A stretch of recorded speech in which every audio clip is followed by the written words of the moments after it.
Here's the story making headlines today. 37-year-old John Woltz, dubbed by some as the crypto king of Kentucky, is facing allegations that he and a business partner kidnapped and tortured an Italian man, holding him captive in a New York City townhouse for 17 days. He was allegedly pistol whipped, fed crack cocaine, tied up, bound, and tortured. 17 days of this. Finally, the man escaped when allegedly his captors went to get his computer after finally he gave up the passwords. Then he made the break for it. Police finding him covered in cuts and bruises with marks on his wrists from being bound, running down the street, disheveled and shoeless. It's a crazy story. Unfortunately, it seems to be part of a bigger picture. In 2022, the value of cryptocurrency from illegal addresses totaled $54.3 billion. In 2023, it was $46.1 billion. And last year, these are often revised up, it came in at $40.9 billion. So we're talking about a lot of money here. And clearly that's motive enough. But the story of what happened in New York is part of a bigger pattern. Let's take a walk to the wall to review. In Las Vegas this month, 3 teenage Florida teenagers allegedly kidnapped a man at gunpoint, driving him into the Arizona desert. They, after a crypto convention, a crypto event, met him in the garage, forced him into his car, drove him out to the Las Vegas desert, and stole $4 million in digital assets from him on the back of this kidnapping. Here in Texas, another story. An investigation is underway after the home of a crypto influencer was invaded in March. Suspects came into her home demanding access to her crypto accounts, her passwords. Video showed her assaulted before she made her way down through her living room. She collected other items, clearly in addition to crypto assets, made her way through her living room into the backyard before eventually her husband came out with his own gun and got into a shootout with the robbers. She was eventually saved and made her escape. The problem, by the way, extends overseas, not just home here in America. This story came out earlier last week. It was just a headline here on the Will Cain Show, but in Paris, a masked gang tried to abduct a crypto CEO's daughter and her toddler, eventually driving off after a violent struggle.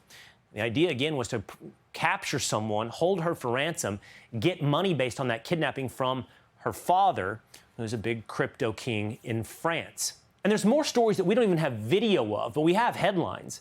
CNN, father of crypto entrepreneur rescued from kidnappers after having his finger severed. TechCrunch, crypto CEO kidnapped in Toronto, released after paying $1 million in ransom. And the Australian crypto billionaire attacked in alleged kidnapping attempts. So some wild stories here that make the crypto world sound a bit like the Wild West. And we see a pattern here of physical assaults and kidnapping in order to get access to crypto accounts. Let's figure out this. Let's get a read on this from an expert. We have with us today Adam Healy, who is co-founder of Station 70, which focuses on digital asset security. Adam, thanks for being with us here. All of these stories together caught my attention. One is a headline, an interesting story, but it seems to be a pattern here of physical violence, kidnapping for anyone who is seemingly big in crypto.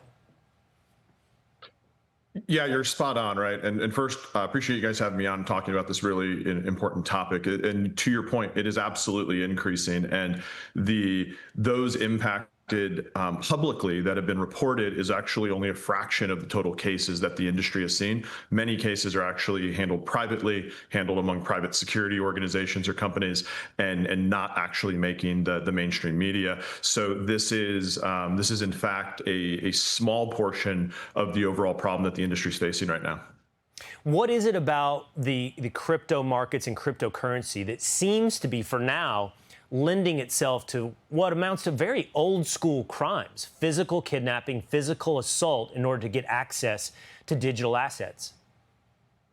Well, we have to look at it through the eyes of a bad guy, If you're a bad guy and you're looking to make some easy money, which is largely how they're seeing these victims, you could rob a bank and risk a silent alarm and risk a shootout with the police. You could rob a convenience store. In both of those cases, the amount of assets, the amount of money that you're going to make is very small, right? Banks don't have tons of money in them anymore. Convenience stores obviously don't either. But you end up in a situation where you can essentially attack a soft target and potentially end up with millions of dollars. That risk versus reward profile is very, very attractive to bad actors. And is it one-offs, Adam, or are we looking at organized crime, sophisticated thieves who know what they're doing in many of these instances? So it's across the spectrum, and this is why it's so dangerous, and this is why those that are involved in crypto need to really increase their physical security awareness, their situational awareness, and their preparedness. We have absolutely seen, and there's cases that I've been involved in over my 8 years in crypto and 20 plus years in security, where we've had American citizens kidnapped overseas and held by seemingly unsophisticated groups. We've had certainly cases in the US and Europe and Canada. The sophistication of the bad actors ranges quite dramatically.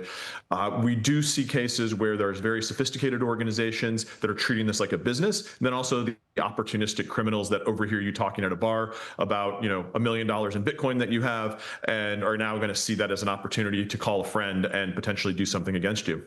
All right, last question. I'm not big on crypto, Adam. I don't know a lot about it. I've never really bought it or invested in crypto.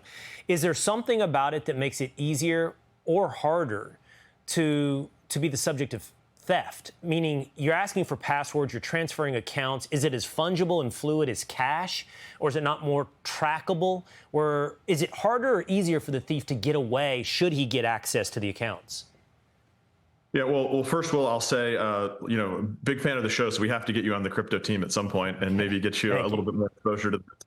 The reality, though, with your question specifically is, yes. So that key, that username and password, or that private key for those addresses, for those blockchain assets, is all you need. Those are bearer instruments. So you have to treat that username and password or that private key as a bearer instrument, just as you would a brick of gold. If that brick of gold gets stolen, you really have no recourse. These assets are unique in that regard, where if you have wire fraud done to you, you can call Bank of America or Chase or whomever and get that wire clawed back, and there's a whole process. Once those assets move on the blockchain from my address to a bad actor's address, they're gone, and they are now in the control of that bad actor, and there's no recourse, there's no central body, there's no one to go to get those clawed back. And that's what makes these cases so significant from a risk versus reward perspective of the bad actors. Is once that transaction's done, that's it.